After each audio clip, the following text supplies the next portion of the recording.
Even if you happen to see this video months after this eclipse, the energy is so significant for what you can expect for the year ahead that it's still going to be valuable information for you, even if you see this 6 months down the road. Hello, my friends. Greetings. Welcome. It's Carrie at holisticspsychic.com and Soulstar Healing Arts Center here in Sedona, Arizona. Today, we are exploring the energies coming up with the new moon solar eclipse happening in the sign of Aquarius. I'm, of course, going to be sharing channeled messages and additional insights from the tarot. So if this is your kind of thing, follow along with me and let's go ahead and dive in.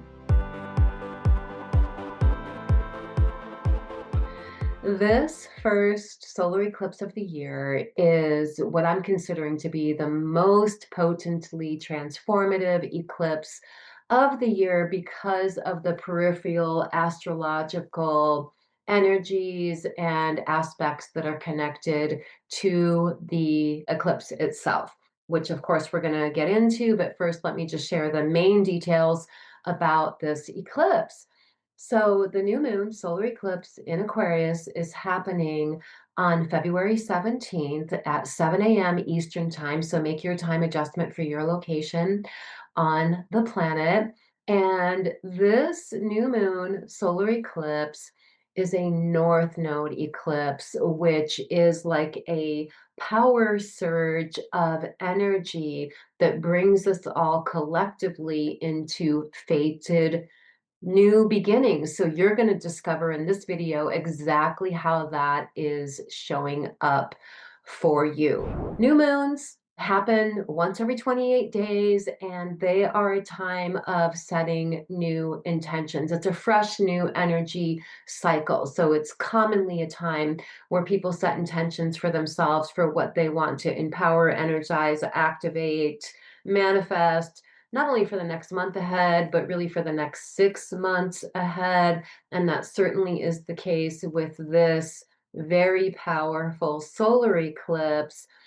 But I'm going to recommend that we don't do any type of intention setting ceremonies during the actual eclipse itself. In this case, it's best to wait like 2 or 3 days after the new moon, when you can see the light of the moon in the sky after the eclipse has happened, is the very best time to set your intentions during a solar or lunar eclipse. And that's because during a solar or lunar eclipse, we are exposed to cosmic energies that we are not ordinarily exposed to. So the teaching is that when we set intentions during an actual eclipse, the energy is erratic and the outcomes can be erratic as well. So just keep that in mind. Solar eclipses happen when the sun and the moon conjoin, come together as they do every new moon, very near a node point.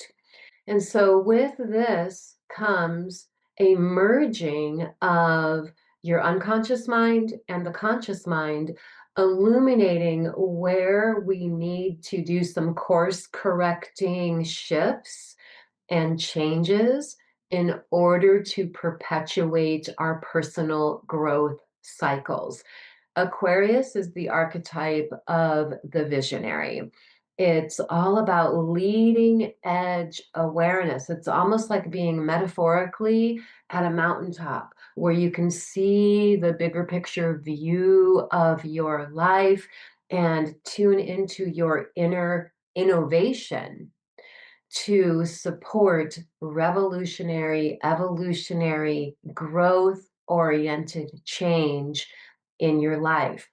Even if you happen to see this video months after this eclipse, the energy is so significant for what you can expect for the year ahead that it's still going to be valuable information for you, even if you see this 6 months down the road. Okay, so it's worth watching this video for the informative content in ways that it's going to support you in more consciously navigating the energies, because the energies that are coming in now are not only for this few weeks or this month, But really, the next 6 months ahead, and I would say the whole year ahead because of the other energies that are coming in.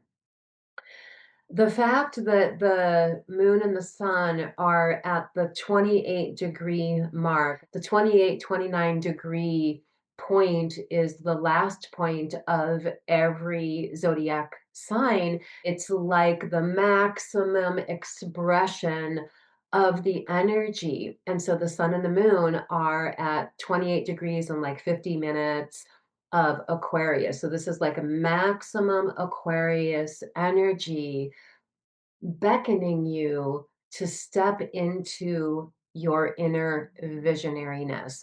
This is not a time of overthinking.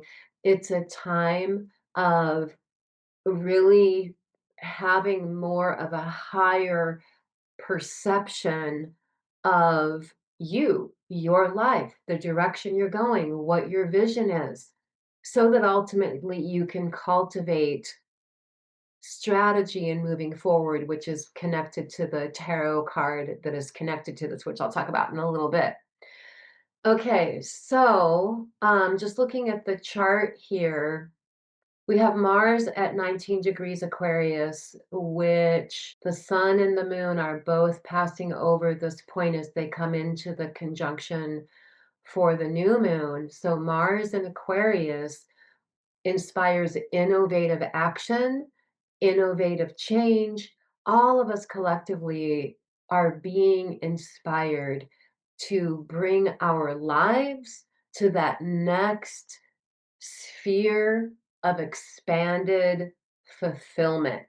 Look to see where the Aquarius area of your chart is and also the Leo area of your chart for a little more insight as to how you can work with the energies. And of course, if you need guidance on this, definitely feel free to reach out, book a session with me. I'm happy to have an astrological consultation with you to help you to discover how you can best work with the energies yourself. We do also have Pluto in Aquarius, which Pluto is the planet that is primarily connected to evolution, transformation, empowerment, while Aquarius is innovation and revolution. So, this is like an uprooting that we're going to be seeing, of course, on global levels in the world, and this is the energy that's sort of under your wings in your life right now that's supporting your own expansion and elevation. So, this new moon also coincides with the beginning of the Chinese year of the fire horse. We're just coming out of the year of the snake, which has been a lot about inward alchemy and inward transformation. Now, the fire horse energy comes in and brings us into more of an exuberance and motivation to come out into life in almost like a renewed, empowered, clarity type of way. The horse represents empowerment, liberation, freedom, expansion, moving forward in life with the wisdom that comes with previous experience. So, we're all going to be experiencing this over the course of this entire next year. Primarily, the momentums are being generated and created over the course of the next 6 months. The direct planetary aspects that are being made to the position of the sun and the moon on the day of the eclipse include the planet Uranus, which is the natural ruler of Aquarius, is squaring the sun and the moon and making a trine aspect to Pluto and sextile aspects to both Saturn and Neptune. Uranus is the planet of revolutionary change. Look at squares as like challenge points that are meant to support our growth and evolution.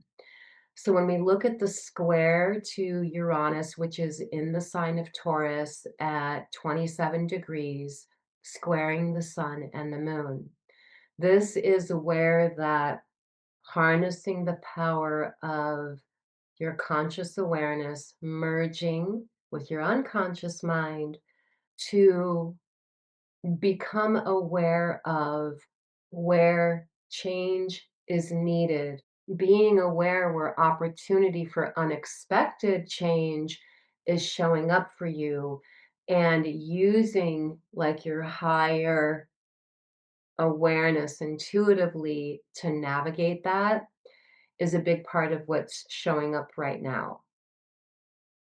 Sometimes when unexpected developments and unexpected opportunities for change show up, it can bring us into like a little freak out moment just because it's something that we weren't necessarily planning on or feeling necessarily prepared for. You know, the growth opportunity on one level comes with being really checked in with yourself and asking yourself, is this feeling aligned? Even though I wasn't planning this, even though I wasn't expecting this, does it feel aligned with what I am deeply unconsciously ready to expand into?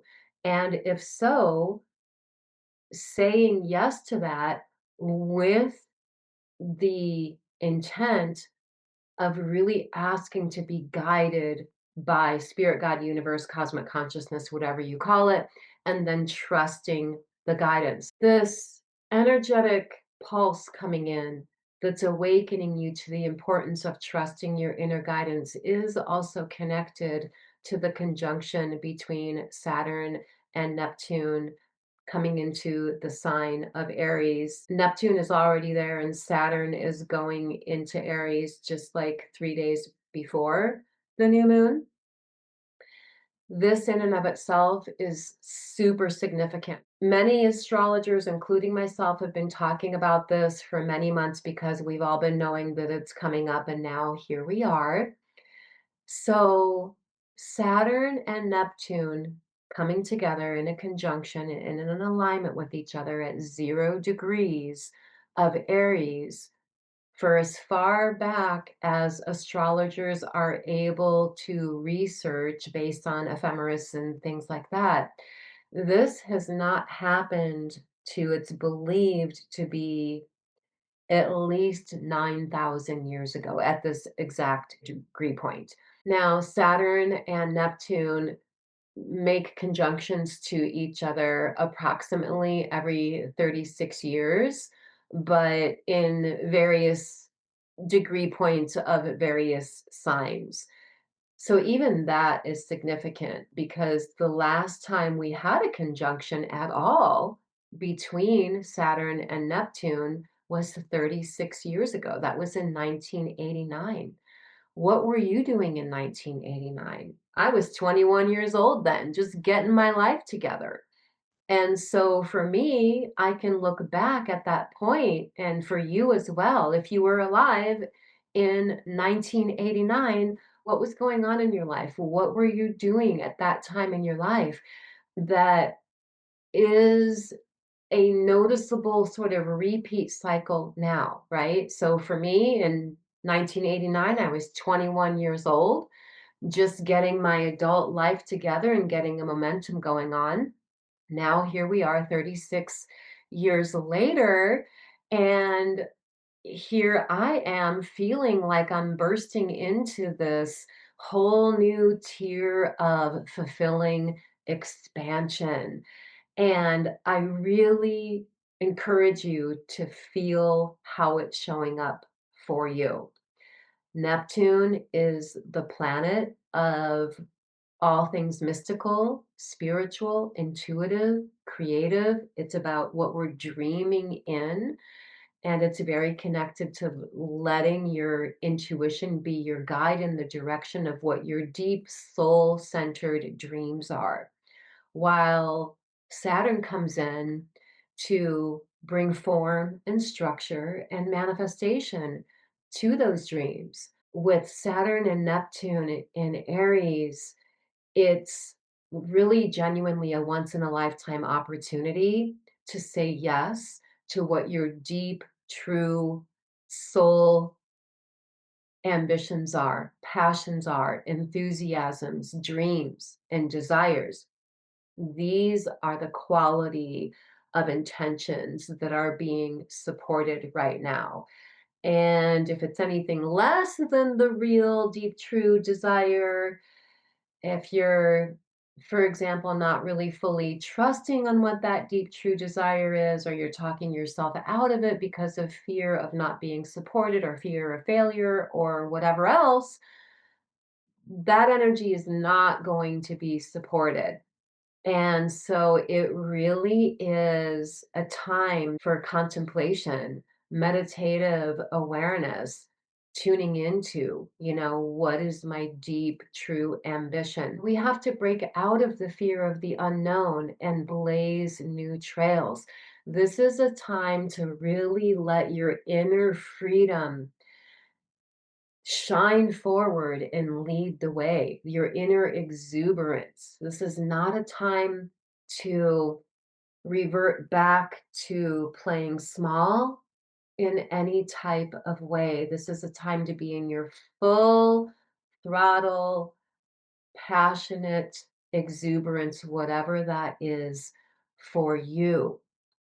Now, Saturn and Neptune are making a sextile aspect to Pluto, the planet of transformation, and Pluto and Uranus are trining each other. So these are both supportive, beneficial aspects that are meant to be opportunistic and support you in the direction of taking advantage of these opportunities, even when it's unexpected and not planned for. If it feels aligned, it feels good, then okay, I'm going to call in higher guidance and follow the direction of the guidance and trust wherever it is that that takes me. I'm doing that in my life right now with situations that I have going on in ways that feel really good and liberating. And I would love to know how that's showing up for you. On a deeper level, regarding this solar eclipse happening in the sign of Aquarius. In several months from now, at the end of July, the North Node is going to ingress, shift into the sign of Aquarius, which is going to be yet another boost of the energies of whatever intentions you set for yourself now. The North Node's going to be going into Aquarius, and the South Node's going to be going into Leo. And the eclipses that we have for the next few years are going to start being in these signs. So this solar eclipse in Aquarius is definitely like an activation point for all of us that's going to be reactivated as we come into late July. Aquarius is all about themes that have to do with groups of friends, causes you believe in, your bigger picture dreams. It is humanitarian. It's working collaboratively for the collective benefit of humanity.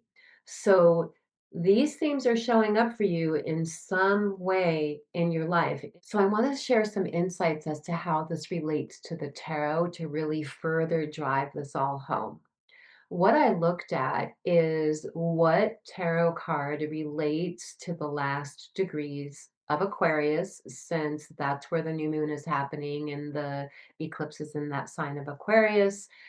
And then I also looked at what tarot card is connected to the last degree of Taurus because that's where Uranus is and that's where that square is. So that's where this creative little checkpoint is that we all have going on. So the last degrees of Aquarius relates to the Seven of Swords. Swords is mental energy. It's our mind. It's how we think. It's how we communicate. It's how we engage with other people. It also is connected to matters of truth, honesty, accountability. regarding what your deep, true motives and intentions are regarding strategies you're devising at this time in your life. Where are you being required to embrace stealthy maneuvering, but in ways that are rooted in integrous intentions? So the shadow component of this reveals where you or other people connected to you may not be operating in full integrity. Because we're reading this in the context of the new moon solar eclipse, I would interpret this more as an invitation for you to move forward with living in alignment with what your inner truth is, living in alignment with inner self honesty, and taking actions in directions that feel genuinely aligned and good for you, where there's no need to slight someone else in order to get the outcome that you want. So, focused strategy aligned with your inner truth and honest self reflection around what your intentions are and making sure that your intentions are integrous, meaning you living in alignment with what you tell yourself that you value.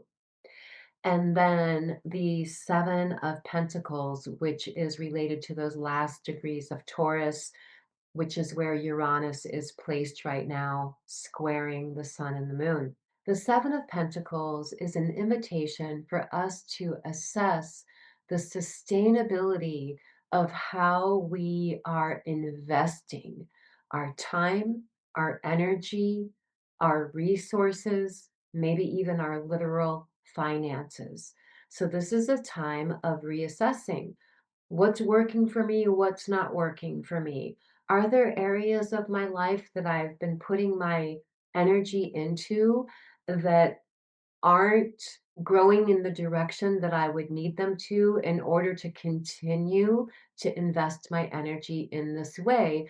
Or is it time for me to pivot my focus and invest my time, my energy, my resources, my attention, my money in ways that can be more sustainable and more lucrative? So, how is that showing up for you? That's going to be in the Taurus sector of your chart, the late degrees of Taurus. If you have planets or points in your natal chart in the last degrees of Aquarius and the last degrees of Taurus, then this is going to give you some additional insight as to the impact that you can harness the power of for yourself to leverage conscious choices and changes that are growth producing. Also, take a look at the last degrees of Leo because Leo is opposite of where the eclipse is happening. So, this opposition is connected to the energy of the eclipse in the way that it is like a dynamic polarity, it's connected. For example, if we take the polarity of Leo and Aquarius in a natural natal wheel, Leo is the energy of empowered creative self expression that we express out from us, while Aquarius gives us basically the stage in which to express within, just as an example. So somehow that's happening for you, literally or metaphorically. And again, it would be connected to the exact house placement that this is in for you. If there's ever been a time to really take some time to really consciously tap into a sense of meaning, purpose, new vision, new dream path, and a willingness to say yes to these directions for yourself. If there's ever been in this time, it is now. It is as we are coming into the last part of February, not only because of the eclipse, but because of the Neptune Saturn conjunction and the other aspects that I spoke of connected to Uranus and Pluto as well. Where are you seeing the potential for unexpected evolutionary growth, expansion, welcomed change in your life? Now, I also want to say here before I wrap it up that oftentimes when we're embracing the new opportunity for expanded growth and change, obviously it is going to mean letting go of what we're ready to release, what we're ready to transition out of, which isn't always comfortable. However, trusting the process to lead you into the energetic space of fulfillment that you're desiring and choosing is definitely the path to consider right now. Let me know whatever questions you might have about these things, and I'm happy to respond to them in the comments below. All my love, guys, blessings, and I will see you around the corner in the next video.